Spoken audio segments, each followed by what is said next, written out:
canetinha de diabetes para tratamento de doença de Parkinson. Você já ouviu falar sobre isso? No vídeo de hoje eu vou esclarecer de onde vem essa história e se ela tem algum mérito ou não. Para começo de conversa, pode parecer óbvio para alguns, mas não tão óbvio para outros. Quando eu falo canetinha de diabetes, eu não estou querendo dizer uma canetinha como essa. As pessoas usam essa expressão canetinha de diabetes para se referir a algumas medicações para diabetes que são feitas de forma injetável, com uma canetinha como se fosse a canetinha de insulina, mas eu não estou falando da insulina. Eu estou falando de uma classe de medicações chamadas agonistas do receptor GLP-1. Difícil, né? Calma, vou explicar. É uma classe de medicações e nessa classe de medicações existem várias medicações dentro delas.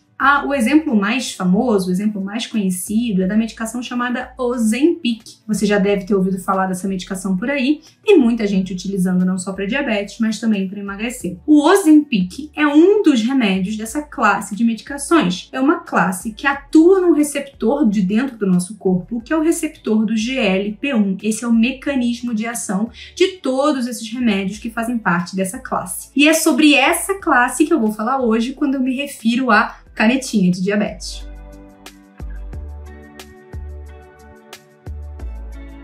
E de onde vem essa ideia de que um remédio para diabetes possa talvez funcionar para a doença de Parkinson? Vou explicar. A gente já sabe há muitos anos, há décadas, que a presença de diabetes é um fator de risco para a pessoa desenvolver doença de Parkinson. E aqui é muito importante que vocês tenham bem entendido o conceito de fator de risco. Quando eu digo que diabetes é fator de risco para ter doença de Parkinson, eu quero dizer que todo mundo que tem diabetes vai ter doença de Parkinson? Ou que todo mundo que tem doença de Parkinson um dia teve diabetes? Não, eu não quero dizer isso. Claro, o que eu quero dizer é que quem tem diabetes tem um risco aumentado de desenvolver doença de Parkinson. Da mesma forma com que a gente fala, quem anda de carro sem cinto de segurança tem um maior risco, uma maior chance de se machucar num acidente de carro. Quer dizer que tem gente que anda de carro sem cinto, participou de um acidente de trânsito e não se machucou? Tem! Assim como tem gente que estava de cinto de segurança, teve um acidente de carro e se machucou feio. Mas, claro, ninguém contesta isso. Se você usa o cinto de segurança, você tem um menor risco de se machucar num acidente de carro. Da mesma forma que se você não tem diabetes, comparado com aqueles que têm diabetes, você tem um risco menor de desenvolver doença de Parkinson. E quanto que a presença de diabetes aumenta o risco de Parkinson? Em cerca de 40%. Então, pessoas que têm diabetes têm um risco 40% maior de desenvolverem doença de Parkinson do que aquelas pessoas que não têm diabetes. Além disso, nas pessoas com diabetes, se elas desenvolvem doença de Parkinson, elas têm risco de ter sintomas mais intensos da doença de Parkinson porque elas têm diabetes. Além disso, se eu pegar uma pessoa que já tem os dois diagnósticos, tanto doença de Parkinson quanto diabetes, e essa diabetes da pessoa está mal controlada, a pessoa tem risco de piorar os sintomas da doença de Parkinson só porque a diabetes está descontrolada. Depois que a pessoa controla melhor a diabetes, os sintomas da doença de Parkinson diminuem. Então, é só para mostrar para vocês que, apesar de parecerem doenças totalmente diferentes, e de fato são, dentro do nosso corpo, essas duas doenças têm alguma interligação. E foi isso que os cientistas, ao longo de algumas décadas, têm explorado. Foi visto também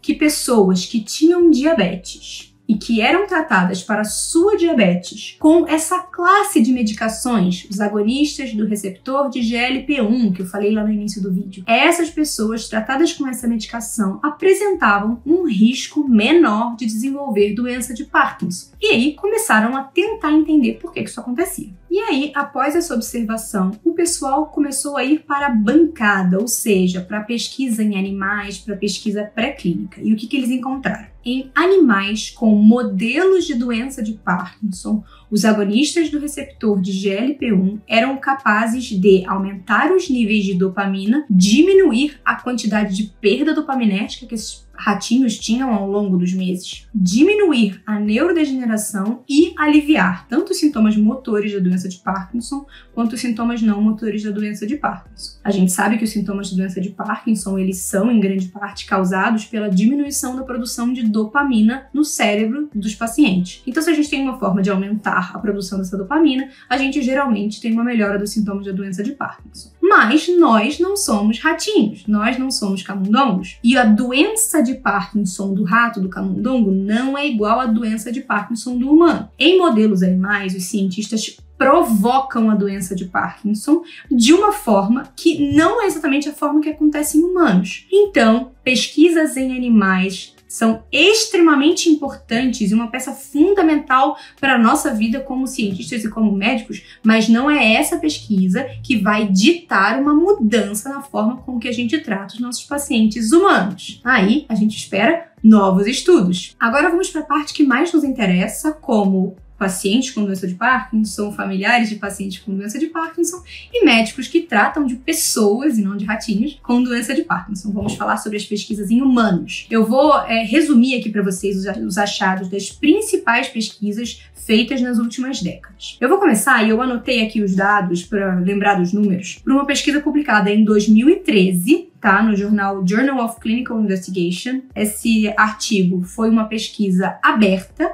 ou seja, os pacientes sabiam que estavam tomando remédio, os médicos sabiam que os pacientes estavam tomando remédio, que recrutou 45 pessoas com doença de Parkinson, com uma doença já moderada, com pelo menos mais de 1 ano de diagnóstico. E o que eles viram foi, os pacientes que receberam esses agonistas do receptor de GLP-1 referiram uma melhora tanto da parte motora quanto da parte cognitiva. Esses pacientes tomaram a medicação por 14 meses e mantiveram essa melhora referida por até 3 meses depois que tinham parado a medicação. Então foi o primeiro dado importante, mais um dado de uma pesquisa aberta, que serve muito para levantar hipóteses, mas não confirma associações. Vamos para o próximo grande estudo. Já foi um estudo publicado em 2017 na revista Lancet. Quem conhece sabe, essa é uma revista de altíssimo impacto. Esse trabalho já foi um trabalho duplo cego controlado por placebo. E esse trabalho já nos dá um nível de evidência muito melhor do que o trabalho anterior. Um estudo fase 2, que recrutou 60 pessoas e comparou o agonista de receptor de GLP-1, que nesse caso foi o exenatide, com o placebo por 48 semanas.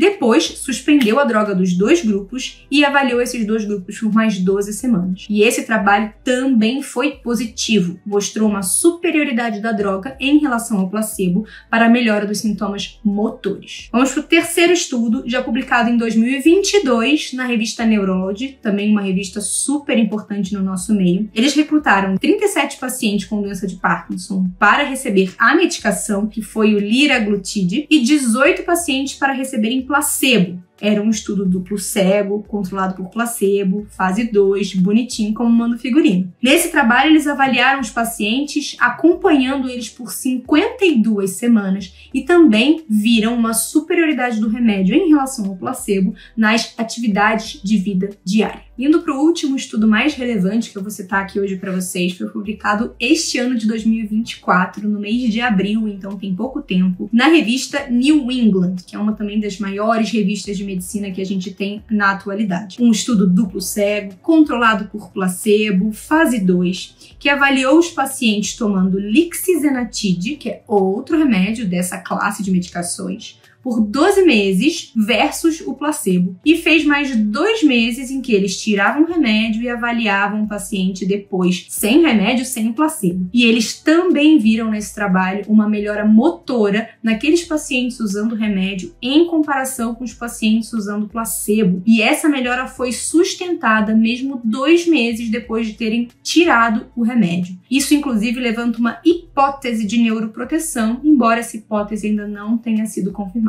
Mas e aí? Será que a gente agora eu tenho doença de Parkinson, então eu já vou atrás desse remédio para eu poder tomar porque ele vai me melhorar? Honestamente, a gente ainda tem um nível de evidência que não suporta o uso dessa medicação única e exclusivamente para tentar melhorar sintomas da doença de Parkinson. Mas, se eu tenho um paciente que tem doença de Parkinson e também tem um diagnóstico de diabetes ou de obesidade, que é outro possível uso dessas medicações, eu acho que é super válido esse paciente passar em consulta com um endocrinologista de confiança para ouvir a opinião desse profissional sobre se esse paciente de fato teria um benefício de tomar essas medicações pensando na diabetes e na obesidade, tá? Eu, hoje em dia, ainda não indicaria essa medicação única e exclusivamente para tratamento dos sintomas da doença de Parkinson, embora eu acho que talvez essa minha conduta vai mudar e vai mudar em breve, tá? Mas realmente eu ainda não me sinto confortável de tomar essa decisão única e exclusivamente baseado na doença de Parkinson, até porque essas medicações têm potenciais efeitos colaterais. O principal é a perda de peso, inclusive muitas pessoas usam para obesidade exatamente por causa disso. Mas um efeito colateral que a gente não pode ignorar é a prisão de ventre, que já é um sintoma preocupante em quem tem doença de Parkinson. Então, eu dou esse alerta em todo o meu vídeo que eu falo sobre remédio, né? Por favor, não comecem a tomar essas medicações por conta própria, sem avaliação de um médico. Medicações são coisas sérias, precisam ser avaliadas e indicadas por um médico responsável, um médico que de preferência saiba o que está fazendo. Então, por favor, não iniciem o uso desses remédios por conta própria, só baseado nesse vídeo aqui da internet. Se você tem alguma dúvida sobre essa medicação, eu recomendo que vocês conversem com o seu neurologista especialista que cuida de você, que trata da sua doença de Parkinson, para que ele possa te dar mais informações e até mesmo a opinião dele. Se você quer uma segunda opinião, eu acho super válido você procurar uma segunda opinião, mas jamais comece nenhuma medicação sem a indicação médica. E se você tem alguma outra dúvida sobre esse assunto que eu possa responder, por favor, deixa aqui nos comentários. Não se esquece de se inscrever no canal e até a próxima.